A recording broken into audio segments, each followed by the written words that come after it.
15 شعبان کی جو رات ہے اور 15 شعبان کا روزہ، اس کے حوالے سے بہت زیادہ لوگ سوال پوچھ رہے ہیں، تو میں نے ارادہ کیا میں ایک پورا کلپ ریکارڈ کروا دوں۔ اس میں جو بھی میری ٹوٹی پھوٹی تحقیق ہے، جو میں نے احادیث دیکھی اس بارے میں اور جو علماء کے اقوال دیکھے اور جتنا میں اس کی ریسرچ کر سکا ہوں، اس کا ایک خلاصہ آپ کے سامنے رکھ دوں۔ اگر میں وہ تمام احادیث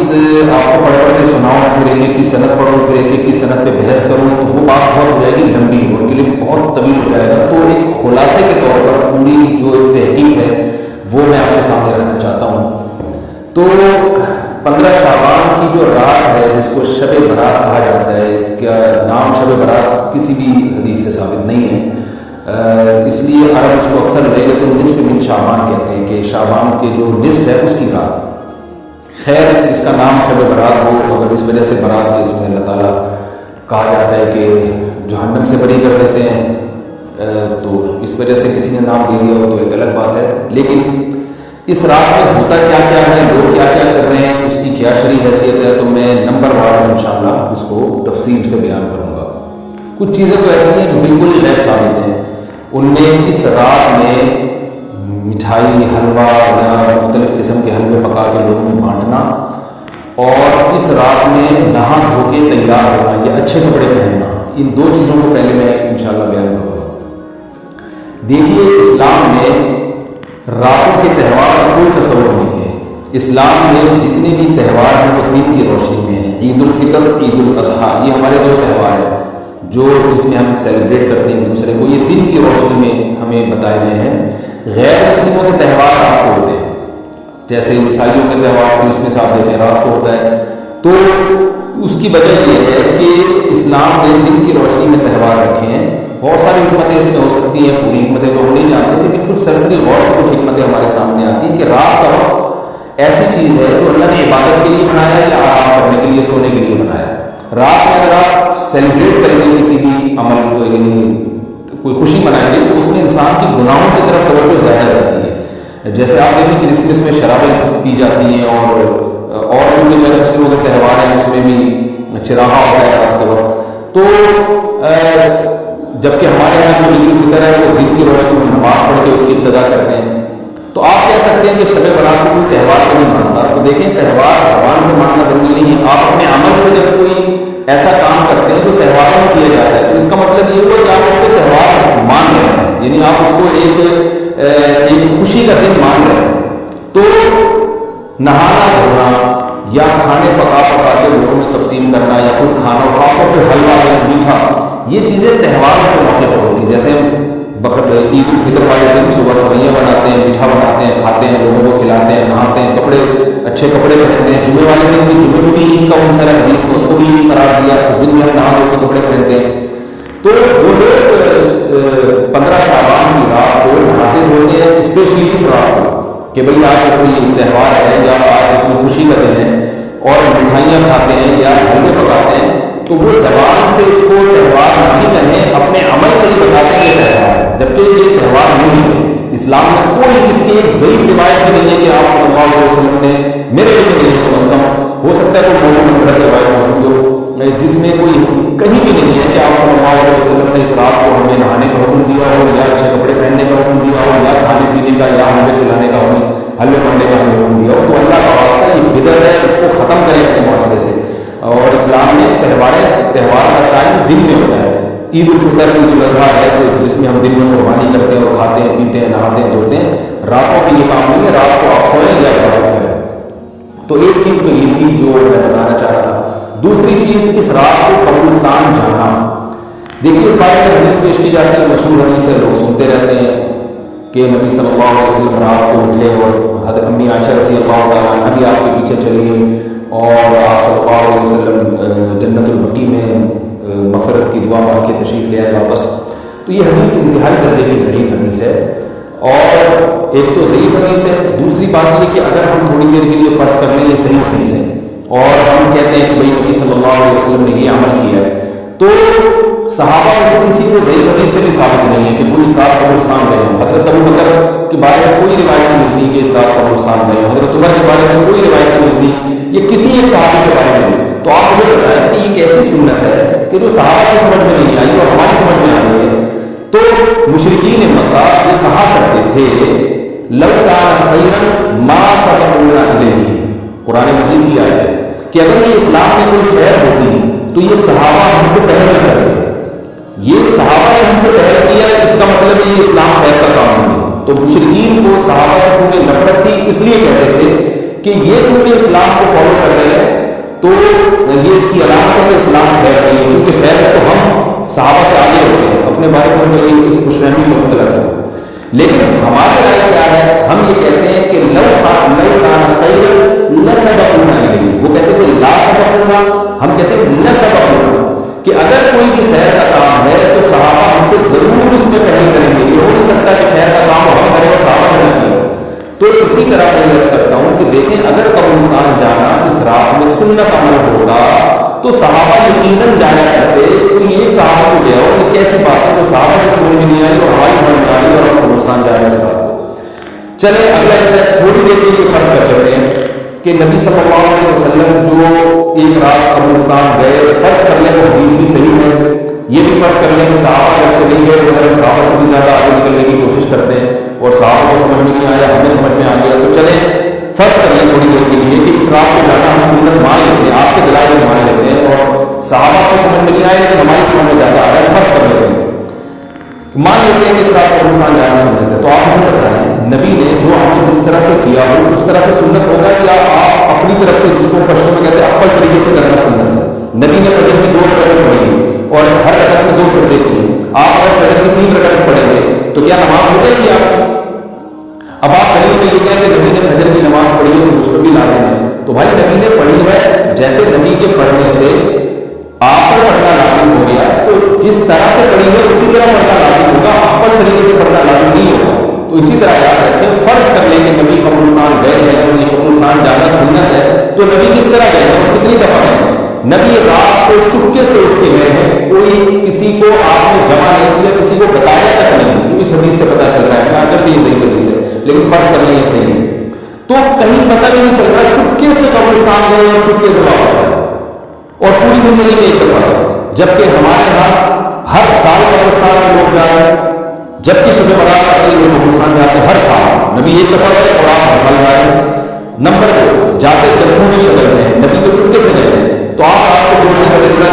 چپکے سے اٹھیں اور تنہائی میں جب قبرستان میں وحشت ہو اور اندھیرا ہو اور وہاں قبرستان جائے اتنا دم جا آپ نے، ہم کہیں گے بھائی آپ نے نبی کی سنت کو زندہ کیا ہے. لیکن آپ کو جتھوں کی شکل میں جا رہے ہیں، نہا دھو کے جا رہے ہیں، خوشبو لگا کے جا رہے ہیں، تیار ہو کے جا رہے ہیں اور جو کچھ وہاں خرافات ہو رہی ہے قبرستان میں وہ تو ساری دنیا کو معلوم ہے. میلے ٹھیلے لگے ہوئے وہاں پہ، گولے گھنٹے بک رہے ہیں، برگر بک رہے ہیں، گول گپے بک رہے ہیں وہاں پہ اور پھول الگ بک رہے ہیں ہاتھ پھول کپڑوں کو چڑھانے کے لیے. کیا بدماشی ہے یہ، کیا منہ دکھائیں گے رسول اللہ صلی اللہ علیہ وسلم کو قیامت کے دن؟ آپ کے سامنے کیا وہ حدیث نہیں ہے کہ نبی صلی اللہ علیہ وسلم نے فرمایا کہ روایت میں آتا ہے کہ کچھ لوگ میدان حشر میں آئیں گے تو ان کے چہرے ایسے ہوں گے جیسے میری امت کے چہرے ہوتے ہیں، میری امت کی شکل ہوتی ہے. حدیث کا مفہوم میں بیان کر رہا ہوں. تو جب وہ حوض کوثر کا پانی پینے کے لیے میرے پاس آئیں گے تو فرشتے ان کو بھگائیں گے سحقاً سحقاً. تو آپ صلی اللہ علیہ وسلم پوچھیں گے یہ تو میری امت ہے، آپ تو فرشتے کیا کہیں گے کہ یہ آپ کی وہ امت ہے جنہوں نے آپ کے دنیا سے جانے کے بعد ان میں ایسی چیزیں ایجاد کر لی تھیں جن کا آپ نے حکم نہیں دیا. تو آپ کیا بتائیں گے؟ سحقاً سحقاً، دور کرو ان سے. تو ایسا نہ ہو کہ ہم قیامت کے دن رسول اللہ صلی اللہ علیہ وسلم کی شفاعت سے محروم ہو جائیں. تو اللہ کا واسطہ قبرستان بن جائیں اس رات، گھر میں بیٹھ کے آرام سے یہیں بیٹھ کے میت کے لیے مغفرت کی دعا کریں. اور اگر آپ سمجھتے ہیں کہ یہ حدیث بالکل صحیح ہے اور جانا لازمی ہے تو پھر تنہائی میں جائیں، ایسے قبرستان کا انتخاب کریں جہاں آپ کے علاوہ کوئی نہیں ہو اور پھر چپکے سے جائیں اور اپنی گلی سے واپس آ جائیں. اگرچہ آپ کو اس کو بھی نہیں مانتے لیکن اگر کرنا ہے تو اس طریقے سے عمل کریں اگر آپ حدیث کو فالو کرنا چاہتے ہیں آپ اپنے خیال کے مطابق. تو یہ 2 باتیں ہوگی. ایک تیسری چیز کیا ہے، کیا قرآن اس رات میں نازل ہوا ہے اور تقدیر کے فیصلے اس رات میں ہوتے ہیں؟ دیکھیے قرآن میں 2 جگہ اللہ نے اس مضمون کو بہت وضاحت سے بیان کیا. ایک سورہ دخان میں انا انزلناہ فی لیلۃ مبارکہ کہ ہم نے اس کو مبارک رات میں نازل کیا، اور اللہ نے فرمایا فیہا یفرق کل امر حکیم، اس میں حکمت والے فیصلے ہوتے ہیں اس رات میں. دوسری جگہ 30ویں پارے میں سورہ قدر میں اللہ نے فرمایا انا انزلناہ فی لیلۃ القدر، ہم نے اس قرآن کو لیلۃ القدر میں نازل کیا. اور اس میں بھی اللہ نے فرمایا تنزل الملائکۃ فیہا کہ فرشتے اس رات کو اترتے ہیں بإذن ربہم من کل امر، تمام قسم کے معاملات لے کے. تو یہاں بھی اللہ بتا رہے ہیں کہ جو 1 سال کے فیصلے جس رات میں ہوتے ہیں اور فرشتوں کے حوالے کیے جاتے ہیں، وہ رات اور قرآن کے نازل ہونے والی رات ایک ہی ہے، الگ الگ راتیں نہیں ہیں۔ اور سورۃ قدر میں اللہ نے فرما دیا واضح لفظوں میں کہ وہ لیلۃ القدر کی رات ہے۔ تو اتنی وضاحت کے بعد پھر یہ کہنا کہ اس رات میں قرآن نازل ہوا تھا، جبکہ اس کے بارے میں کوئی صحیح حدیث موجود بھی نہیں ہے، ضعیف یا موضوع روایتیں ہیں، تو یہ بالکل قرآن پر میں سمجھتا ہوں کہ یہ ٹھیک نہیں ہے، بالکل دلیل کے لحاظ سے یہ کمزور بات ہے۔ اگرچہ بعض علماء اس طرف گئے ہیں اور انہوں نے تعبیر کی ہے، انہوں نے یہ تعبیر کی ہے کہ قرآن جو ہے آسمان دنیا پہ آیا لیلۃ القدر میں، اور وہاں سے جو نیچے نزول شروع ہوا ہے وہ شب برات میں ہوا ہے، لیکن یہ تعبیر عقل سے بعید ہے اور اس تعبیر کی ہمیں ضرورت بھی نہیں ہے۔ دو صحیح حدیثیں ٹکرا رہی ہیں یا قرآن کی آیت کسی ایسی متواتر حدیث سے ٹکرا رہی ہو تو پھر تو وہاں ہمیں تطبیق دینے کی ضرورت پیش آتی ہے، جب قرآن کے مقابلے میں کوئی حدیث ہی نہیں ہے، صحیح حدیث بھی نہیں ہے۔ حالانکہ قرآن کے مقابلے میں تو فقہاء کہتے ہیں کہ اگر صحیح حدیث بھی ہو، متواتر نہ ہو، صحیح حدیث بھی ہو تو وہ بھی ضروری ہوتی ہے، تو اس حدیث کو رد کیا جائے تو قرآن کے مقابلے نہیں کی جائے، لیکن یہاں پہ صحیح حدیث بھی نہیں ہے، یہاں تو ایک ضعیف روایت ہے اور ضعیف اقوال ہے، آپ اس کو کیسے قرآن کے مقابلے میں لا سکتے ہیں؟ تو جو بالکل بے روایت بات ہے وہ یہی ہے کہ اللہ تعالیٰ نے قرآن مجید کو لیلۃ القدر میں نازل کیا، جو رمضان کے آخری اشرے میں ہوتی ہے، اور اسی لیلۃ القدر میں فیصلے بھی ہوتے ہیں، اور بعض لوگ کہتے ہیں اس میں حرج کیا ہے کہ ہم 15 شعبان کو بھی فرض کر لیں، اس میں قرآن نازل ہوا اور لیلۃ القدر میں بھی، بھائی اس سے لیلۃ القدر کی ویلیو نہیں ہوتی ہے۔ اللہ تو لیلۃ القدر کی ویلیو بڑھا رہے ہیں، یہ ایسی رات ہے جس میں 1 سال کے فیصلے بھی کر دیے جاتے ہیں اور اس میں قرآن مجید کا نزول بھی شروع ہوا، تو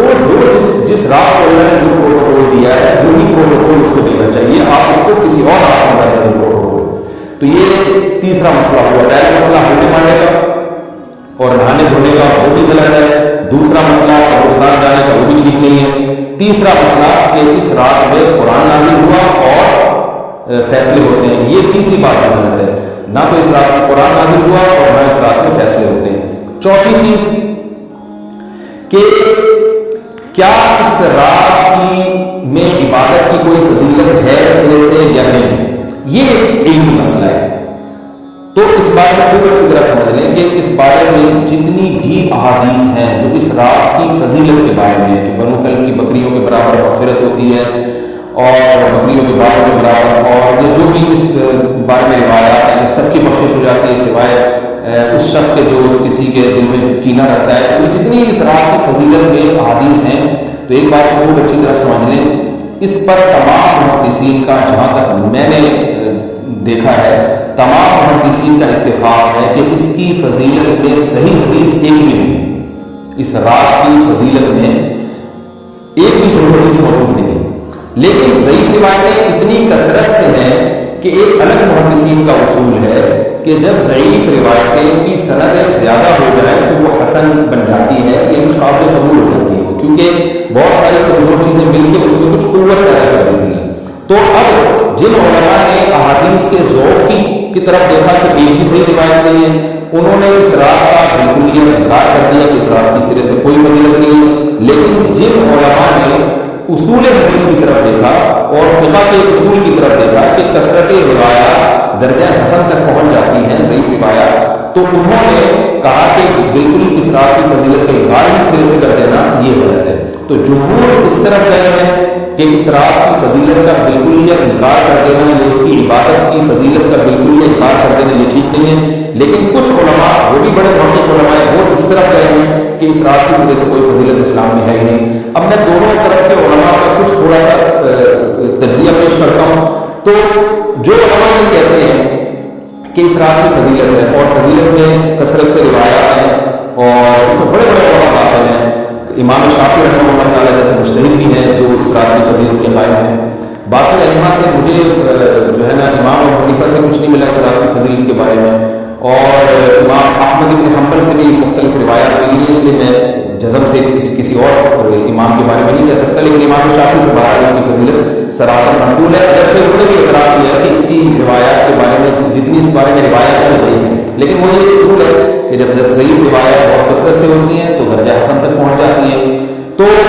اس اصول کے تحت جمہور اس کے قائل ہیں کہ اس رات میں عبادت اگر ہم کرتے ہیں تو دوسری راتوں کی نسبت ہمیں ثواب زیادہ ملتا ہے. لیکن جو بعض دوسرے علماء جو بالکل ہی اس رات کی فضیلت کے منکر ہیں، ان کے دلائل میں یہ ہے کہ یہ بات اگرچہ درست ہے کہ اگر ضعیف روایات کثرت سے ہوں تو وہ درجہ حسن تک پہنچ جاتی ہے، لیکن وہ کہتے ہیں کہ کچھ قرائن ایسے ہیں جن قرائن سے پتہ چلتا ہے کہ جو ہے ان قرائن کو اگر سامنے رکھا جائے تو وہ ان کی رائے یہ ہے کہ پھر ان کا خیال یہ ہے، ان کا رجحان اس طرف ہے کہ اس رات کی سرے سے کوئی فضیلت نہیں ہے. ان قرائن میں ایک چیز یہ بھی ہے کہ اس کے بارے میں جو روایات ہیں ان میں بہت زیادہ ثواب کی بشارت سمجھی گئی ہے. تو بعض محدثین کا یہ اصول ہے کہ کسی رات کے بارے میں یا کسی خاص عمل کے بارے میں بہت زیادہ کوئی غلو ہوتا ہے یا مبالغہ ہوتا ہے، غلو تو نہیں کہہ سکتے، تو یہ خود ایک اس طرف اشارہ ہوتا ہے کہ یہ ایک ذوف ہے. اگرچہ یہ اتنی مضبوط بات نہیں ہے، لیکن باہر جو علماء اس کی فضیلت کے بالکل ممکن ہے ان کی ایک دلیل میں آپ کے سامنے پیش کر رہا ہوں. دوسری بات یہ ہے کہ جو علماء اس کی فضیلت میں بالکل بھی قائل نہیں ہے، ان کی ایک بڑی دلیل یہ بھی ہے، جن میں ہمارے شیخ حضرت مفتی رشید احمد صاحب رحمہ اللہ تعالیٰ بھی تھے. اگرچہ انہوں نے اس بارے میں کوئی صراحتاً فتویٰ نہیں دیا، لیکن وہ یہ اشکال ظاہر کیا کرتے تھے کہ شریعت میں جب بھی کسی وقت کی یا کسی خاص رات کی کوئی فضیلت آتی ہے تو اللہ تعالیٰ اس کو جو ہے وہ اس کا صحیح ٹائم نہیں بتاتے بلکہ اس میں اختلاف ڈال دیتے ہیں. اس کی مثال ایسے ہے جیسے جمعے کے دن حدیث میں آتا ہے کہ ایک وقت جمعے میں ایسا آتا ہے جس میں دعا لازمی قبول ہوتی ہے. اب ظاہر ہے بڑا فضیلت کا وقت ہے تو وہ وقت ہمیں متعین طور پر بتایا نہیں ہے، اس لیے علماء کا اس میں اختلاف ہوا. بعض نے کہا عصر کے بعد، بعض نے کہا کہ 2 خطبوں کے درمیان. لیلۃ القدر کو دیکھ لیں، لیلۃ القدر کی فضیلت میں قرآن کی ہے، بہت ساری احادیث ہیں، لیکن لیلۃ القدر کی رات ہے کون سی یہ اللہ نے اس میں ابہام ڈال دیا. تاخیر میں 21 بھی ہو سکتی ہے، 23 بھی ہو سکتی ہے، بلکہ حدیث سے 22ویں رات کا بھی ہونا ثابت ہے، زیادہ امکان 27ویں رات کا ہوتا ہے، تو وہ متعین نہیں ہے. تو جو علماء کہتے ہیں اس کی سرے سے کوئی فضیلت ہی نہیں ہے، ان کا رجحان وہ ان کی ایک یوں سمجھیں کہ دلیل تو نہیں لیکن ایک استیناس کہتے ہیں اس کو، کہ اس سے ان کے اس نظریے کو تقویت ملتی ہے کہ اگر یہ اس کی اتنی زیادہ فضیلت ہے تو اس کی تعین میں اختلاف بالکل بھی نہیں ہے. تو یہ وہ کہتے ہیں کہ مزاج شریعت کے خلاف ہے. اور تعین میں اختلاف ہوتا کیوں ہے؟ علماء نے بیان کیا اگر لیلۃ القدر کو متعین طور پر بیان کر دیا جاتا ہے کہ یہی لیلۃ القدر ہے تو بہت ساری اس میں جو ہے نا حکمتیں فوت ہو جاتی، جن میں یہ بھی کہ اس رات میں جہاں عبادت کا ثواب ہوتا ہے گناہ کا عذاب بھی ہوتا ہے. پھر اگر اس رات میں کوئی گناہ کرتا ہے تو وہ اللہ کے عذاب سے نہ بچ پاتا، کیونکہ وہ اللہ متعین کر دیا کہ یہ لیلۃ القدر ہے، کیسے تم اس میں گناہ کر رہے ہو. اب معاملہ ہم نے مبہم کر دیا کہ بھئی یہ بھی ہو سکتی ہے تو اگلے دن بھی ہو سکتی ہے. اور ایک فائدہ یہ بھی اس نے رکھا متعین نہ کرنے میں کہ لیلۃ القدر انہی کو ملے جو تلاش کریں، جو پورا عشرہ جاگیں گے ان کو لیلۃ القدر ملے گی. اگر اللہ اسپیسیفک دن بتا دیتا کہ 21ویں ہے، 23ویں ہے یا 25ویں ہے یا 22ویں ہے تو بہت سارے لوگوں کو لیلۃ القدر مل جاتی. تو اللہ نے جو مبہم رکھا ہے تو ایک رات کی فضیلت اللہ نے بڑھا دی مگر اس کی تعین میں ابہام پیدا کر دیا تاکہ جو پورا عشرہ جاگے گا اسی کو لیلۃ القدر ملے گی، اس کے علاوہ ہر آدمی کو نہ ملے. ایک اللہ کی ایک حکمت ہو سکتی ہے اس میں. تو یہ 2 حکمت ہے کہ اس میں گناہ اگر کوئی کرے تو اس پر عذاب نہ آئے، کیونکہ اگر متعین کر دیا جائے گا تو پھر گناہ کیسے تم کر رہے ہو اس رات میں. تو اللہ نے اس کو بھی ابہام پیدا کر دیا. جو گناہ کرنے والا ہے اگرچہ وہ بڑا گناہ رہا ہے اس رات میں، چاہے وہ رمضان کا آخری عشرے میں کسی رات میں بھی گناہ کرتا ہے، لیکن کم از کم اتنا عذر کرے کہ اس کو کیا پتا تھا کہ یہ آج لیلۃ القدر ہوگی. تو جو 15 شعبان کی رات ہے اس کی بہت زیادہ فضیلت ہے، تو پھر یہ رات کو متعین کیوں کر دیا گیا؟ یہ وہ علماء کی دلیل میں بیان کر رہا ہوں جو اس کی فضیلت کے بالکل بھی قائل نہیں ہے. لیکن بہرحال حقیقت یہ ہے کہ جمہور علماء اس کی فضیلت کے قائل ہیں، کیونکہ یہ جو میں نے دلائل دیے وہ علماء جو اس کی فضیلت کے سرے سے منکر ہیں ان کے یہ دلائل کو ہم دلیل نہیں کہیں گے بلکہ استیناس کہیں گے. کہ استیناس کہتے ہیں کہ ایک چیز استدلال نہیں بلکہ ان اپنے نظریے کی تقویت کے طور پر ایک چیز کو پیش کر دینا جس سے یہ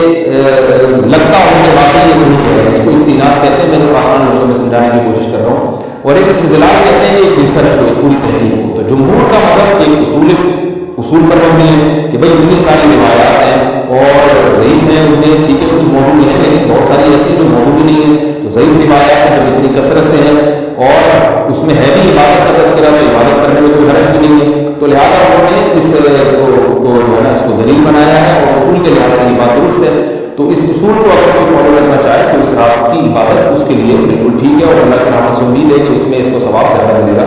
تو جمہور ایک طرف ہے اور بعض علماء دوسری طرف ہے۔ تو یہ میں نے صرف اس لیے بیان کر دیا کہ اسراف کی فضیلت میں اتفاق نہیں ہے، بلکہ مختلف فی ہے، مجتہد فی ہے، اختلاف رائے اس میں ہو سکتا ہے۔ تو اگر کوئی عالم اسراف کی فضیلت کا بالکلیت انکار کرے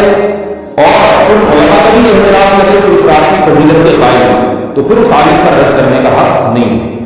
دوبارہ میں اپنی بات کو ریپیٹ کرتا ہوں، اگر کوئی عالم یہ کہے کہ اسراف کی صرف کوئی فضیلت نہیں ہے تو اس عالم پر طعن تشنیع جائز نہیں ہے، کیونکہ ان کے بھی کچھ نہ کچھ استدلالات ہیں۔ ہاں، اگر کوئی عالم اسراف کی فضیلت کا انکار کر کے جمہور کے مذہب کو بالکل غلط قرار دیں اور اس کو اس عمل کو یہاں اسراف کی عبادت کو بالکل بدعت قرار دیں، اور جو اسراف کی عبادت کر رہے ہیں یا اس کی فضیلت کے قائل کو بدعتی قرار دیں، تو یہ غلو ہو جائے گا، یہ زیادتی ہو جائے گا، زیادتی ہو جائے گی، جو کہ بالکل غلط ہے۔ کیونکہ جب دونوں طرف دلائل ہیں تو اعتدال والی رائے اختیار کرنی چاہیے، اور کسی ایک طرف بہت زیادہ جھکاؤ یا کسی ایک کو 100% غلط قرار دے دینا، بدعتی قرار دے دینا، یہ درست نہیں ہے۔ تو ہماری قوم میں ایک مزاج ہے کہ بس اپنی رائے کو مسلط کرتے ہیں اور دوسرے کی رائے کو مانتے ہی نہیں۔ تو عوام کے لیے کیا ہے، کہتے ہیں مفتی صاحب کنفیوز کر دیا آپ نے، تو لٹکا کے چھوڑ دیا ہمیں۔ کوئی میں کنفیوز نہیں کر رہا، عوام جمہور کے مذہب کو فالو کرے گی، جمہور میں بڑے بڑے علماء ہیں، وہ اس کی فضیلت کے قائل ہیں اور وہ اس کے قائل ہیں کہ اسلام میں عبادت کرنی چاہیے، تو آپ جمہور کے مذہب کو فالو کر سکتے ہیں۔ تو اب یہ بات تو ہو گئی جمہور کا مذہب، میں نے آپ کو بتایا کہ وہ اسلام کی فضیلت کے قائل ہیں کہ اسلام میں عبادت کرنی چاہیے، لیکن کیسے کرنی چاہیے اس پر تمام علماء کا اتفاق ہے کہ مسجد میں جتھے بنا کے جانا یا اجتماعی عبادت کرنا یہ بالکل بدعت ہے، بالکل ناجائز ہے۔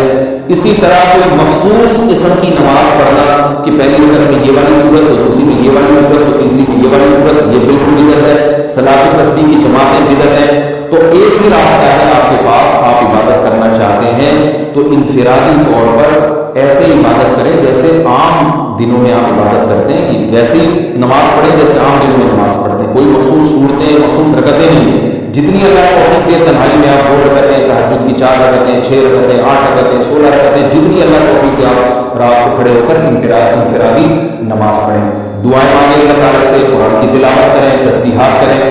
جتھے نہ بنائیں مسجد میں، چراغاں نہ کریں، بتیاں نہ لگائیں، قبرستانوں پہ رش نہ کریں، یہ سب ناجائز اور سب حرام ہے،